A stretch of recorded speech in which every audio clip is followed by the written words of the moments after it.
Assalamu alaikum warahmatullahi wabarakatuh.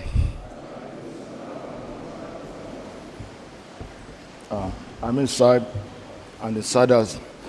Permit me to sustain the already established protocols.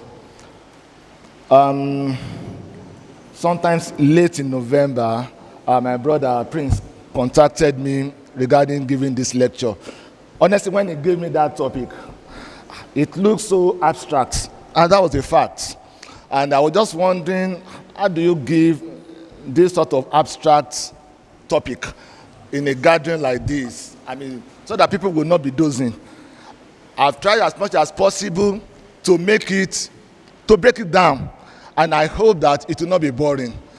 And I was also told that maybe I should just give a summary in Yoruba, and I tried to contact Google to help me in the translation. Unfortunately, it gave me totally wrong translation. So I will just try and do what I can do, the bit I can do. Well, we'll be talking on aging and a cognitive decline. Why I said initially that the topic is a bit abstract. You know, we've been having all sorts of health talks, and it will be calmed down a particular disease condition or liver problem, heart disease, a particular problem that people can easily relate with. But this one is a bit abstract. But I tell you, it is very, very important because many of us are actually experiencing it now, or we will experience it at another time. But we do experience this condition at a different rate. That's why I actually learned a lot of things when I was going through some literature to get these topics, and it is very, very important. I plead that we try and listen attentively. So I was asked to speak on aging and cognitive decline.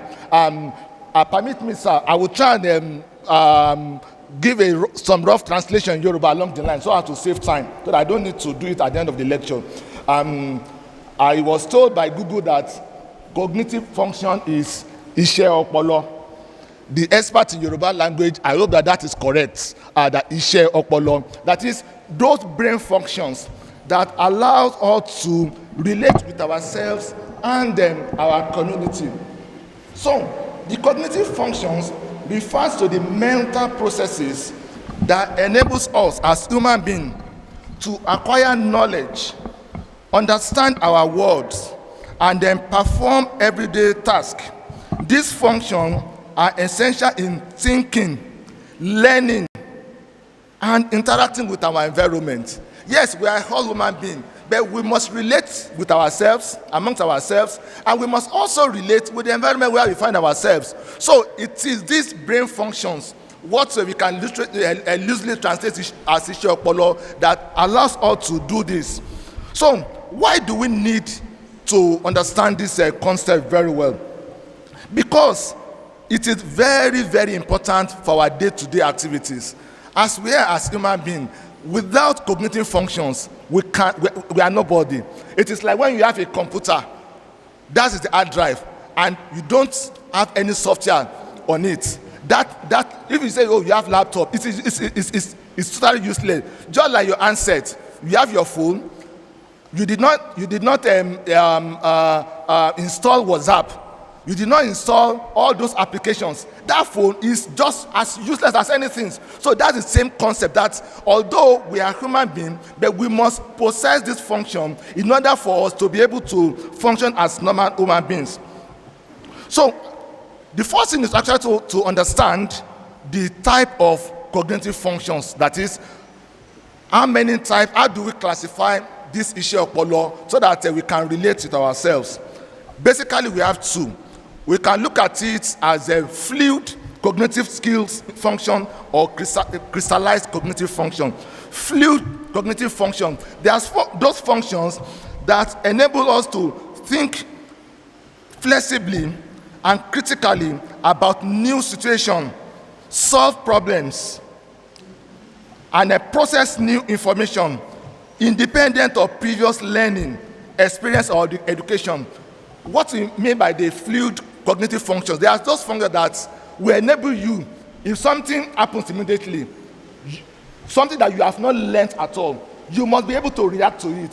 So how do you do that? It is that fluid function. The other one is crystallized function. This is the ability to use accumulated knowledge and skills to solve familiar problems. Since our upbringing, we have been exposed to a lot of skills. We have acquired a lot of knowledge. So there are situations in which we have to fall back on previously acquired knowledge for us to perform a particular task. So those are the two broad categories. And under these categories, we now have different cognitive functions. Number one is memory. And I think that memory in Yoruba should be, is it iranti? Something like that, loosely like that. So memory.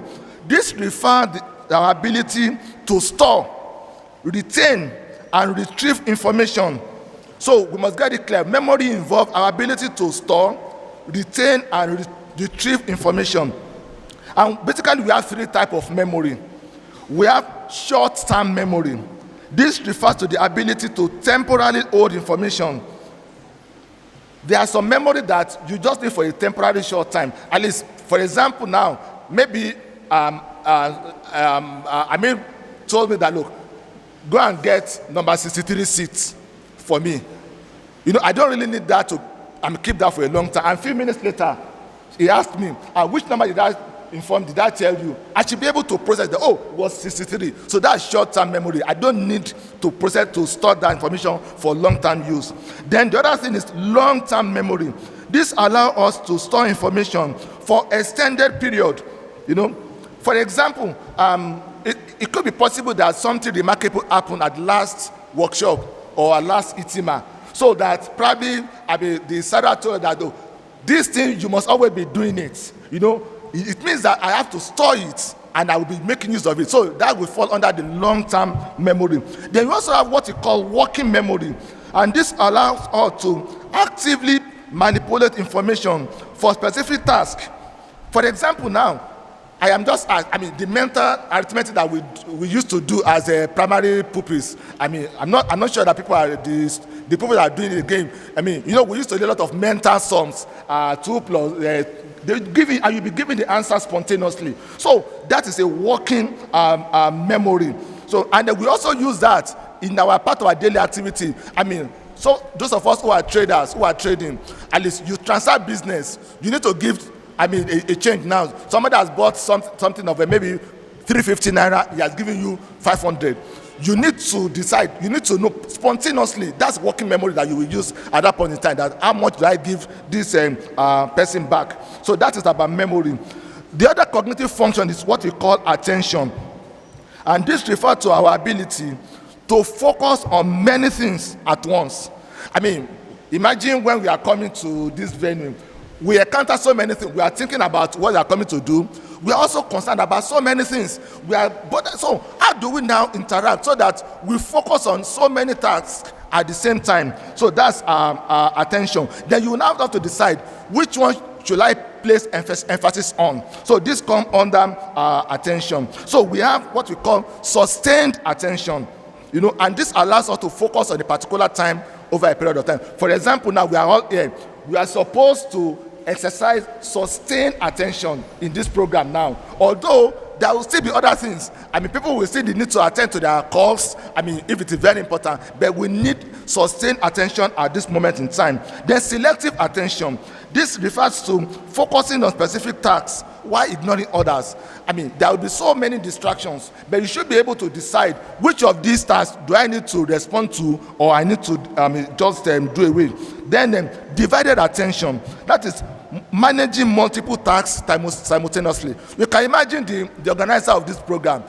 They have to be doing so many things at the same time. So in other words, they have to rely on divided attention, as they want to ensure that the item is set. They also want to ensure that the table are properly set. They want to ensure that meals are prepared on time. So these are multiple tasks that have to be performed at the same time. So this is a key function of cognitive function. Then the third one is what we call executive functions. So this refers to high-level abilities required to control and coordinate other functions. We talk of memory, we talk of attention, but you need to be able to coordinate all these various functions. So we need executive functions. And this is very important. So the executive function will come handy when it's involved planning an organization. I mean, we want to plan this event now. We must decide, how do we do the program? Yes, you have the good memory, you have the all the skills that you need, but you must have the executive function, that is planning, organizing, to decide to have a smooth program. So then the in-between control. So the urge to resist, for example, social media while the workshop is going on. I mean, as I've said, that we are exposed to so many tasks, so many inputs from our environment, but you have to decide which one do I have to ignore. For example, as the program is going on, I mean, the temptation is there to check your social media handles, but how do you now control yourself so that you don't distract your attention unnecessarily? So this part come under in-between control. Then problem solving, that choosing, for example, now there are so many things that will come out of the center. As simple as deciding what to wear to an occasion can actually is a function of cognitive skills. And you want to go for an occasion, you want to decide what kind of attire do I put on. You are using your cognitive skills to decide what to wear, because whatever you are wearing must align with the function that you are attending to. You know, we don't expect somebody to put on maybe a workshop attire, probably somebody that work in as a auto mechanics now, to come here with the workshop attire. That would be out of place. So ability to decide that, oh, how do I appear in this gathering? So it's part of cognitive function that would require. Then the last one is the fourth one is language. It is very, very important. We should realize that language, it refers to our ability to communicate, whether through writing, reading, or speaking. In other words, language is not just about verbal, that I just say something most sorrow. Goes beyond sorrow. It involves you to talk, that's to speak. It involves you to also to read, and it also involves you to be able to communicate, to comprehend what has been said. These are all part of our language. Then the next one is perception. This is the process of interpreting sensory input, sight, sound, or touch. Yes, for example, now it is part of a perception that we're able to recognize sound. For example, I don't need to actually physically see the Amir before. If I'm somewhere outside and I hear the voice, I know that, oh, that's Amir speaking. You know, that's the perception that I can actually recognize that that's perception. And the same thing that you are somewhere, you just hear the Uzo speaking. You hear the voice. That's Uzo speaking. So that is about that's also perception. So for us to be able to recognize that, yes, we know that light can burn. Fire can burn. But it is the perception that enables you to know. If you now want to, you can't say that because I want to confirm that light can burn, I will go and put my hand there. No. Moving close to it, the heat alone is a sensory signal that, this thing is hot. So, and it's a function of cognitive functions. Then, the next one is visuospatial skills. Ability to understand and manipulate relationship. For example, now, how do you navigate the route to this place? I came from a Sagamu now. How do I navigate the route? It's part of visuospatial skills. So these are various cognitive functions that we use in our day-to-day activity. So we can see that all these functions are employed. Without them, we cannot really function as a human being. We cannot function without memory, and that memory must be complete. If you don't have working memory, you can't do any trading, you know. You can't do any trading. If our perception is poor, there will be a problem. It means that I must physically see something. I must touch before I can perceive. So we have to understand that cognitive function is very, very important in our daily activities. So why do we actually need cognitive functions? We use it as part of our daily activities. For driving, for cooking, even for performing ablution. It requires cognitive function because we've learned that thing and we have to retain it and we have to apply it. So we use it in our daily function. Then learning and education, we have to learn so many things at the same time, even as adults, as elderly people. When you go for a meeting, there will be one assignment or the other. Read consider, read the Quran. You know, these are things that we need cognitive functions for. Then there's lots in I put there that aging and quality of life. By the time we get old, if we don't have enough preserved cognitive functions, our quality of life will be poor, will be sub-optimal.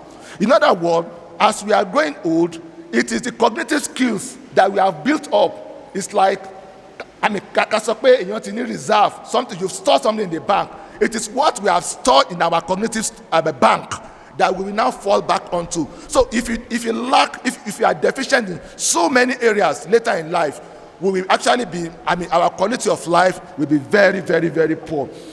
So how is aging relates to cognitive functions? Now, the relationship between cognitive functions and aging is a very, very complex one. It involves both reduction and stability in different areas. Aging affects cognitive function differently, depending on whether they are fluid or crystallized skills. I've told you that we have two types, fluid and a crystallized. Fluid one, you need that for immediate task. You don't need previously learned knowledge. But for crystallized skills, you need knowledge that you have learned so far. So these are, and aging affect these two functions separately. For example, fluid and cognitive function and aging. This decline with age and typically peaks in childhood and adulthood, maybe around 2030. And we agree that our brain is, very up to task. Maybe in our 20s, 30s, small things we can quickly respond. But as we grow old, our ability to make use of fluid cognitive skills will be declined. So, for example, our processing speed will be declined. If you are asked to do some arithmetics, or it may take us time. And if you ask somebody how old are you, and the person says 1942, when you are in the 20s, 30s, you may actually calculate immediately, but now it may take a while. So that's a decline with aging. Then working memory also will reduce with aging. Then problem solving, especially when we are faced with unfamiliar new tasks, this will be affected with aging. But crystallized memory, crystallized functions, this one, they are actually preserved to later in life. In fact, they can even increase. That is why Yoruba will say, ọmọdé ò lè ní aṣọ bí àgbàlagbà kò lè lákìsà bí àgbàlagbà. You know, the knowledge that the elders have acquired, it always be there. That is why an elderly person may have difficulties in memorizing. You go to our program, you say, okay, Baba, learn, consider. The man may be there from years, that man will not be able to learn it. That the same man will be telling you things that happened when Queen Elizabeth visited Nigeria. He will be giving you the details, So that is because those knowledge have become crystallized and they can always learn it. So we must know that crystallized knowledge, they actually serve us till late in our old age. Unlike fluid functions, to the same to vocabulary, then the expertise, knowledge, skills, or when you are old, they serve us better. Even we can see that in maybe among the artisans. For the fact that somebody has been long in the job, he has seen in and out, he has seen different types.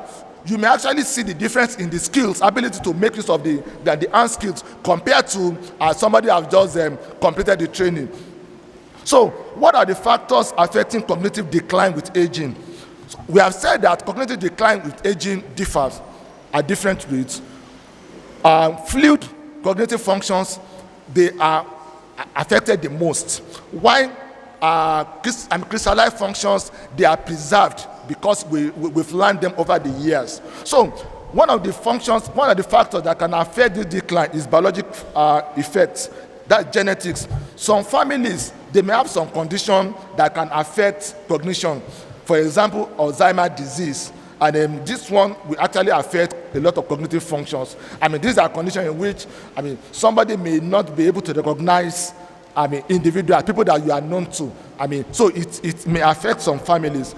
Some cardiovascular diseases like hypertension, because this affect the blood vessels, blood supplies to the brain. So it can actually impair cognitive functions. Then hormonal changes. If you look closely, we will realize that when women, when they get to menopause, they tend to forget. One of the features that can come is forgetfulness as part of many people, because some changes in their body system can actually affect their memory. Then the lifestyle, being physically active, it promotes the blood flow to the brain. Then eating good diet, especially food that are high in antioxidants, omega-3 fatty acid, that is the fish oils. Then cut down on sugar, on trans fat, on processed food. So we need to understand that our lifestyle can actually affect our cognitive function. Then sleep, quality of sleep, it is very, very important. If you don't sleep well, it will affect our cognitive functions. It is when we are sleeping, during sleep, that many of the repairs in the brain that they occur. So if you don't have a good quality sleep, it can affect our cognitive functions. Then substance use, using hard drugs, alcohol, all sort of things. Alhamdulillah, we are Muslims, so we don't really have problem with it, but we must know that it can affect cognitive function. Then psychological factors, mental health. People that have depression, it can affect their cognitive functions. Stress can affect our cognitive functions. But the good thing is that it is not all about stress. It is how we are able to cope with it. It is practically impossible to eliminate stress. But how do you cope with it? Somebody can owe 5,000 naira, and that person will say, because mo jẹ gbèsè mi lè sùn. And somebody will owe 5 million. I will sleep soundly. We say, kò sẹ́wọ̀n ní gbèsè now. Nigeria not jẹ gbèsè. Those are two different coping mechanisms. So we need to be aware of that. When we stress ourselves too much, it can actually affect our cognitive functions. Then loneliness, isolation. We must avoid living alone. Unfortunately, this is going to become more important. I am sure as parents, if they ask us, do you want all your children to go to America? We will say yes. In fact, many of us are even part of our prayer, put it in Tajud. But have you considered what happens that when all your children have gone to America, what happens to you? Loneliness, you live alone, So loneliness can actually contribute to it. But the good thing is that even all your children have migrated abroad, perhaps maybe that may be the time for you to just be taking active role in the Jamaat, so that you will be able to be among them people. But that's going to be a big problem with many of us we face later in life. The access to healthcare, we must know that once we have any health issue, we must address them on time. So this will be able to reduce cognitive decline. Then, this is actually controversial, living in urban or rural area, which one is better? It's actually because people in rural area, they don't have access to quality healthcare, but the thing is that they are not also exposed to a lot of toxins outside that we're exposed to. So it is not really clear whether living in the village or living in Lagos can predispose you to cognitive decline. But certainly I know that living in Lagos can be very, very stressful. Then age-related diseases. There are some diseases that come up with aging, like Alzheimer's disease, Parkinson's disease. All this will affect our cognitive function. But the most important thing that I want us to take away, that we must know the differences between normal and abnormal cognitive decline. We've said that with time, we will start having some reduction in our cognitive abilities. That iṣẹ́ ọpọlọ wa máa dínkù díẹ̀díẹ̀. But we must be able to people around us must be able to know, it's as if that this thing is actually a problem. So I've given some examples. For example, memory. So memory, we must be able to, because there is nobody that will claim that he or she has never forgotten anything. We do forget things. But forgetting, you forget something, but later you remember. That is normal decline. It can happen. You know that, where did I put my key? I put in this place. I later remember. That's a normal decline. But forgetting your child's name or recognizing familiar faces, that is a normal decline. It is expected that any one of us should be able to recognize our sada. And we get to Akure, and others who is this person? Who is this person? He's sada now. That's a abnormal cognitive decline. Then problem solving skills. Then we know that as we grow old, it will be reducing. But if we continue to struggle with basic tasks, what we do every day, it will be a problem. The word retrieval, we want to remember the word for a particular thing. For example, I mean, we know that we use scissors to cut. We want to remember it. That thing they used to cut cloth. That thing to use to what they used to. Although I can't recall the name at that time, but I know what it's used for. That's a normal decline. It can happen. Oh, later you will remember. But imagine something to say that thing they used to cut cloth and are now being handful. I mean, they are just unrelated. So that would be an abnormal cognitive decline. Then daily tasks. Usually, it is expected that because many of these tasks, we have been doing them all for years. I mean, the reduction should be very, very minimal with aging. But imagine somebody that cannot remember how to perform ablution, for example. I mean, ablution is a task that we perform every day, many times in a day. And the time now comes, that person now says, which one should I do first? No, I think it's this one. No. I mean, by the time it's getting to that stage, it means that decline is abnormal, you know. Then, learning new information. Yes, it may take us time to learn new skills, new information, but we will master them. You will recall that when we first of all buy our handset, most of the time, some people will even be studying the manuals. You will be referring to the manual, how do I do it? But compare it with the teenagers. You give them a new phone, they will manipulate everything there, and you'll be wondering, share you know, that's the difference between the cognitive skills in that age and the elderly. So the young one can readily learn new skills. They can readily manipulate new technology. And with the older people, it will take us time, and we may not actually learn it. That's the fact of the matter. So how do we cope with abnormal cognitive decline? We should know that it can happen, and it will happen, but it happens at different rates. But how do we cope? Engaging in maintaining a mental stimulation. That is, we engage in learning, reading, and learning new things. It will stimulate our brain. So, and that is one of the beauty that we can point to when we attend our meetings. They will ask people, okay, you read the Quran, you read the Qasida, you read this one. We want to do exam, talim on talim at a point in time. So these are challenging tasks that are meant to stimulate our cognitive. So we must be doing that rather than to lay back.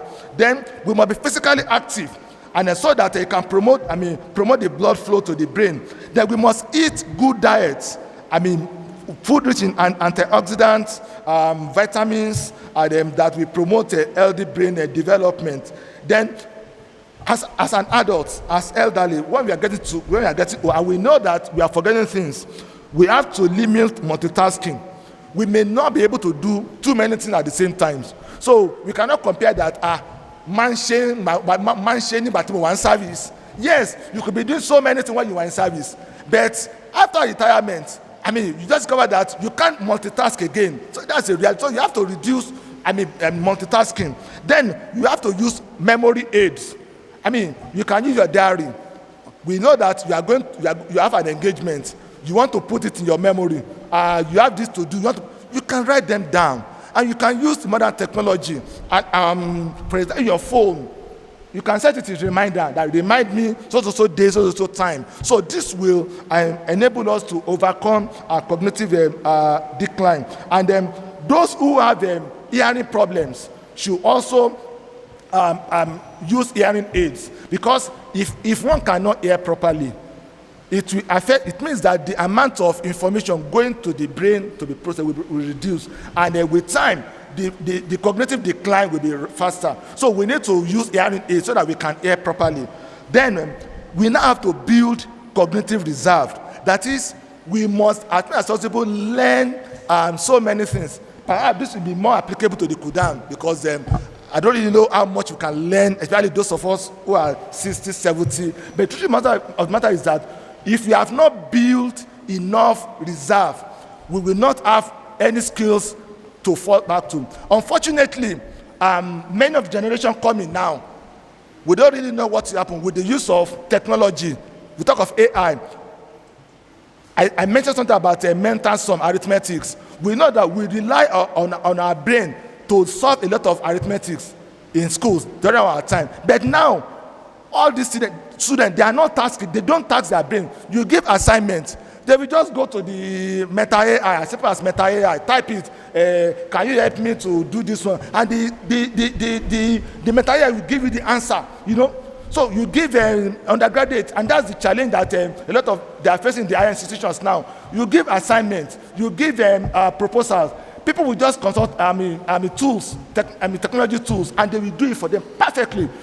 But the drawback is that you are not tasking the brain. So we don't really know what will happen to the people coming after us, our younger, because they are totally dependent on technology to do things that they can use their brain to do. So that is a serious problem that where time will tell how the future will look like with technology. So in conclusion, cognitive decline is a complex and multifactorial issue that affects many older adults. With some cognitive changes, while some cognitive changes are normal, they are part of normal aging, significant decline may actually be problems. And part of the decline is, that we also need to pay attention to.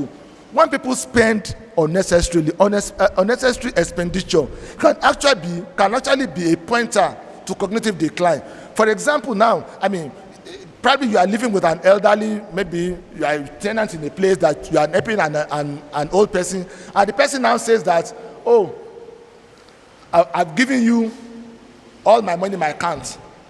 And you say, thank God, Baba, you mori.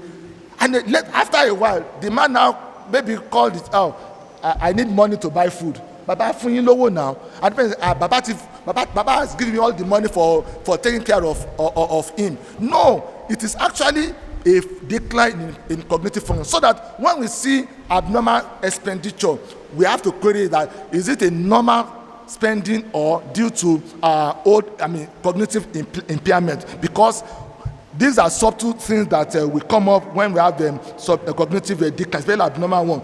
So the key is early detection and proper management.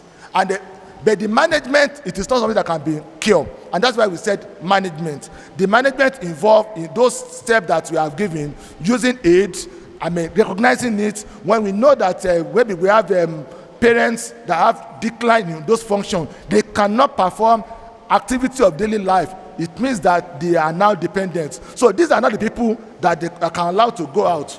That is why some of the elderly, they go out and they cannot find their way back. There was the father of a colleague. The man drove from Awa,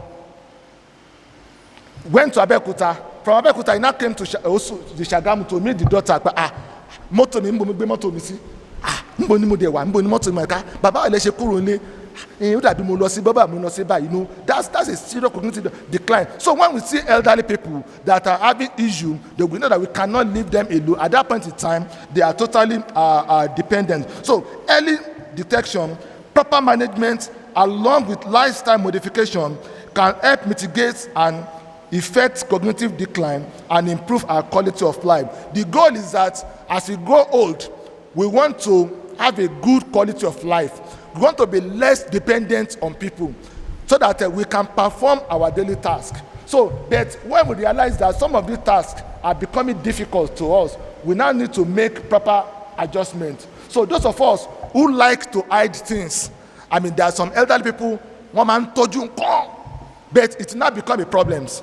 They will keep, or they don't want somebody to see, they don't want somebody, and when they need that things, they will not know where to keep it. So at that point in time, we cannot afford to be, over secretive, because when the time comes, nobody knows your PIN to your ATM, and you want to withdraw money, you've forgotten, So we now need to know, maybe we have to write them somewhere that this book contain my password for certain things so that I can always be checking, or you have a confidence that you can relate to, so that we do not be too over secretive, because we don't want people to steal our things and we keep on losing a lot of things. So I hope that I've been able to simplify these topics and we have learned one or two things. So make a quick summarize in Yoruba for our fathers. Well, Atiba sọ̀rọ̀ nípa iṣẹ́ ọpọlọ. Yes, a mọ̀ pé iṣẹ́ ọpọlọ, a need iṣẹ́ ọpọlọ láti lè fi bára wa lò papọ̀ àti agbègbè wa. Tí èèyàn bá kọ̀ wà tí kò bá lè ní tí iṣẹ́ ọpọlọ bá pé dáadáa a lè má lè bára wa ṣe nǹkan tó yẹ ká ṣe. Fún àpẹẹrẹ a ní ìdí kí ọpọlọ wa kó máa ṣiṣẹ́ dáadáa láti lè ṣàlùwàlá, a ní iṣẹ́ ọpọlọ tó dáa láti lè pé bí apàwà tá à ń ṣòwò afẹ́fẹ́yàn ní change so that a ní máa ṣòwò ṣọ́ọ̀tì. So àwọn kan tá a dẹ̀ lè ṣe láti lè má jẹ́ kí pé ó jẹ́ ká dẹ̀ mọ̀ pé bá a ṣe ń dàgbà sí iṣẹ́ ọpọlọ yìí ó máa ń dínkù. Àwọn nǹkan tí ọpọlọ wa lè gbé nígbà tá a wà léwe kò lè gbé mọ́ǹsìn bẹ́ẹ̀ bí kí ni bó ṣe máa ń ṣe oníkálukú ó yàtọ̀. So ká máa fi máa ṣe àbùkù ara wa pé kílé tó máa ń gbàgbé nǹkan bá ṣe máa ń gbàgbé nǹkan ó máa yàtọ̀ bá ṣe ń dàgbà sí. So bẹ́ẹ̀ àwọn kan tá a lè fi máa ran ara wa lọ́wọ́ ni pé ká má lè máa gbàgbé nǹkan ni pé ó máa dáa tí ẹ̀jẹ̀ báyìí àwọn tá a bá ní àwọn ọmọ ọ̀dọ́ ńlé ẹ jẹ́ ká máa kọ́ wọn pé kó máa gbìyànjú láti lè máa ronú láti fi ṣe nǹkan, kó má gbára lé ohun ìgbàlódé gẹ́gẹ́ bí fóònù. Wọ́n fún wọn ṣẹ́ ilé ìwé ńsìn instead kó ronú láti fi kọ́ jáde. Wọ́n á ní kí fóònù kó bá wọn kọ́ á dẹ̀ gbé jáde, eléyìí ò dáa tó.